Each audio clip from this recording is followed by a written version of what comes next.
සුබ උදෑසනක් මගේ ආදරණීය චූටි දුවේ පුතේ. ඔන්න ටීචර් අදත් උදෙන්ම ආවේ චූටි ඔයාලට ලස්සන සිංහ පැටියෙක් හදන හැටි කියා දෙන්න. චූටි ඔයාලත් මේ සිංහ පැටියා බලලා ලස්සනට හදන්න ඕනේ. මේ තියෙන්නේ අපිට අවශ්‍ය වෙන ඒවා. සුදු පාට පේපර් ප්ලේට් එකකුත් ඕනේ. ටීචර් මෙන්න මේ වගේ ඇස් දෙකක් අරන් තියෙනවා. මේ විදිහට කොළ ටිකක් කපාගෙන තියෙනවා. අපේ පුතාටත් පුළුවන් නේද කපන්න. ඊට අමතරව ඔගොල්ලෝ කැමති A4 පේපර් එකක් ගන්න පුතේ. දැන් අපි මේ සුදු පාට පේපර් ප්ලේට් එකේ මෙන්න මේ මැදින් රවුමක් ඇඳ ගන්න ඕනේ. මෙන්න මේ විදිහට තමයි රවුම ඇඳගන්නේ. ඊට පස්සේ කහ පාට පේන්ට් එක අරගෙන පින්සලෙන් තමයි අපි ගන්නේ. චූටි පුතේ අපි තින්ත ගා ගන්නකොට මෙහෙ ගාගන්නේ නෑ පුතේ. මෙන්න මෙතනට විතරයි තින්ත ගන්නෙ. දැන් නම් අපේ චූටි යාළුවෝ බෝතලේ ඇතුළට මේ පින්සල ඔබා ගන්නව නේද? එතකොට හැම තැනම තින්ත ගෑවෙනව නේද? අපි මේ දේවලුත් ඉගෙන ගන්න ඕනේ මේ වැඩ කරන ගමම්ම චූටි පුතේ. මෙන්න මෙහෙමයි තින්ත අරගෙන මේ බේරලා තමයි ගාගන්න. ඊට පස්සේ පුතේ මෙන්න මේ අවුට්ලයින් එක මේ ඇඳගත්ත රවුම වටේ ඇඳ ගන්නකො මේ විදිහට.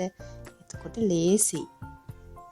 මෙන්න මෙහෙම එතකොට එතනින් එහාට අපි තින්ත ගාගන්න. මේක ඇතුළේ ඊට පස්සේ හැම අතටම ගාන්න එපා පුතේ. එක අතකට චූටි යාළුවන්ට ලේසි අතකට තමයි පාට කරන්න ඕනේ. ඔන්න මම රවුමට තමයි පේන්ට් කරන්නේ. ඒ දේවලුත් අපි චුට්ටු ඉගෙන ගමු. හැම පැත්තටම ගානකොට හරි කැතයිනේ. අපි හැම වෙලාවෙම එක අතකට තමයි ලස්සනට පාට කරන්නේ. ඊට අපි මේ බොටල් එක වහන හැටි චුට්ටක් ඉගෙන ගමු. මෙන්න මේ විදිහට තමයි වහන්නේ. මේ දේවලුත් අපේ පුංචි යාළුවෝ ඉගෙන ගන්න ඕනේනේ. ඒකයි මම ඒක පෙන්නුවේ.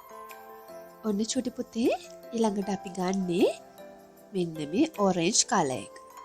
දැන් මේ ඔරෙන්ජ් කලර් එක ඒ කියන්නේ තැඹිලි පාට අරගෙන මේ සුදු පාට තියනවා නේද වටේ. එන්නේ ටික ලස්සනට පාට කරන්න ඕනේ. හරි ප්‍රවේශමෙන් තමයි ඒකත් පාට කරන්න ඕනේ. අර කහ පාටකේ ගාගන්නේ නැතුව පරිස්සමට ඒක අපේ ලස්සනට අපි පාට කරගමු. චුටි පුතාට පුළුවන් නේද? ඔව්. මේ චුටි පුතාට පුළුවන්. මේ විදිහට ලස්සනට පේන්ට් කරමු.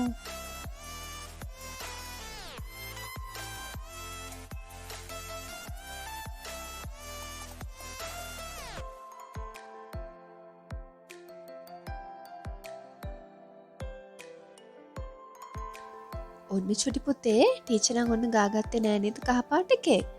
ඔන්න බබාලත් මේ විදිහට ගන්න ලස්සනට. ඊට පස්සේ අපි මේක වේලෙන්න තියන්න ඕනේ චුටි පුතේ. වේලුණාට පස්සේ අම්මිලට කියලා මෙන්න මේ විදිහට ඉරි ටිකක් ඇඳ ගන්න ඕනේ වටේට.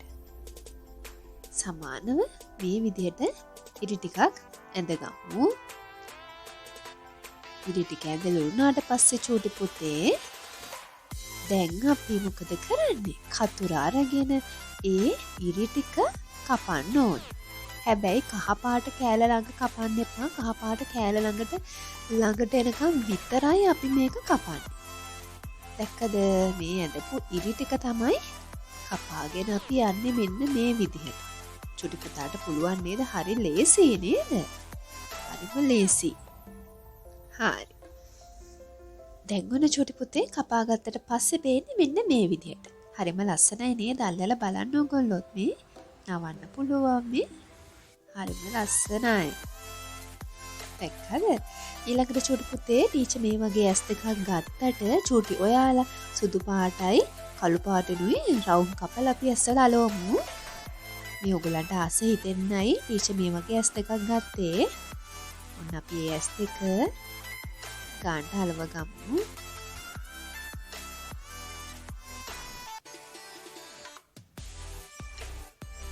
ඇස් දෙක හැලුවා. ඊළඟට ටීචර් මෙන්න මේ වගේ පොම්පොම් බෝලයක් අරන් තියෙනවා. චූටි ඔයාලට පොම්පොම් බෝල නැත්නම් ඔයගොල්ලෝ කළු පාට රවුමක් කලවන්න. තියනවා නම් විතරක් පොම්පොම් බෝලයක් කලවන්න. මොකද දැන් ලස්සන පොඩි කඩක් දාගමු.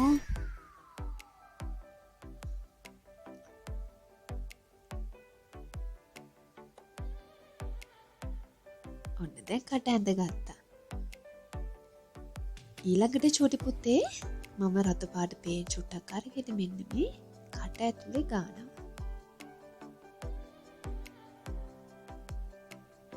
ඔන්න අපි සිංහයාගේ මූණ ඉවරයි. දැන් අර A4 කොලේ මේ සිංහයාගේ මූණ අලව ගන්න චූටි පුතේ. ඊට පස්සේ චූටි පුතේ අපි අර කපාගත්ත කොළ ටික ලස්සනට මේ විදිහට අලව ගන්න. ඒ සිංහ පැටියා කොළ අස්සෙන් තමයි බලාගෙන ඉන්නේ ඔයගොල්ලෝ දිහා. මේ විදිහට කොළ ටික අලව.